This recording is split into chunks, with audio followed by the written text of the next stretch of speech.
ಸಂಬಂಧಪಟ್ಟ ಹಿರಿಯ ಅಧಿಕಾರಿಗಳು, ಕಿರಿಯ ಅಧಿಕಾರಿಗಳು ಮತ್ತು ಯಾವುದೇ ವ್ಯಕ್ತಿ ಲೋಪ ಮಾಡಿದ್ದಾನೆ ಅಂತ ತಿಳಿಸಿದರೆ ಅವ್ರನ್ನ ವೈಯಕ್ತಿಕವಾಗಿ ಸಹ ಪಾರ್ಟಿ ಮಾಡಿ ವಿಚಾರಣೆಯನ್ನು ಕೈಗೊಳ್ತೇವೆ. ಈಗಾಗಲೇ ನಾವು ಸುಮಾರು 10 ಪುಟ ಇದೆ.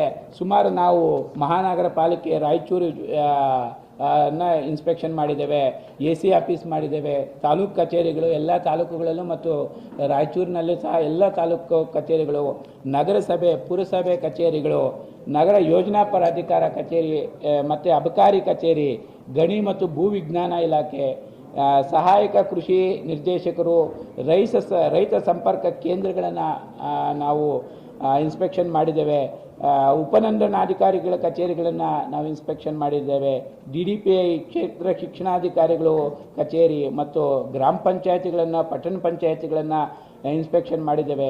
ADLR ಮತ್ತು DDLR ಕಚೇರಿಗಳನ್ನು ಇನ್ಸ್ಪೆಕ್ಷನ್ ಮಾಡಿದ್ದೇವೆ. ತಾಲೂಕು ಪ್ರಾಥಮಿಕ ಆರೋಗ್ಯ ಕೇಂದ್ರಗಳನ್ನು ಇನ್ಸ್ಪೆಕ್ಷನ್ ಮಾಡಿದ್ದೇವೆ.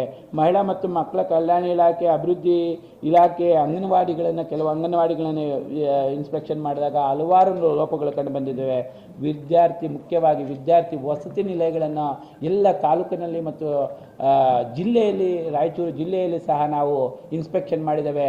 ಇಲ್ಲಿ ನಮ್ಮ ಅಧಿಕಾರಿಗಳು ನೋಡಿದಾಗ ವಿದ್ಯಾರ್ಥಿ ಕಚೇರಿಗಳಲ್ಲಿ ಅವರಿಗೆ ಊಟದ ಸಮಸ್ಯೆ ಇರಬಹುದು, ಅವರಿಗೆ ಶುಚಿ ಕಿಟ್ ಒಂದು ವರ್ಷದಿಂದ ಸಮರ್ಪಕವಾಗಿ ಸಮರ್ಪಣೆ ಮಾಡ್ತಾ ಇರಲಿಲ್ಲ.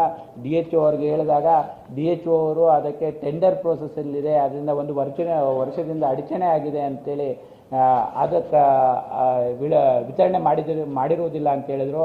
ಬಟ್ ಅವರು ಯಾವುದೇ ಉತ್ತರ ನೀಡಿದ್ರು ಸಹ ಬಡ ವಿದ್ಯಾರ್ಥಿಗಳಿಗೆ 1 ವರ್ಷದಿಂದ ಶುಚಿ ಕಿಟ್ಟು ಅಥವಾ ಸ್ಯಾನಿಟರಿ ಪ್ಯಾಡ್ಸನ್ನು ನೀಡದೇ ಇರೋದು ಕರ್ತವ್ಯ ಲೋಪದಲ್ಲಿ ಬರುತ್ತದೆ.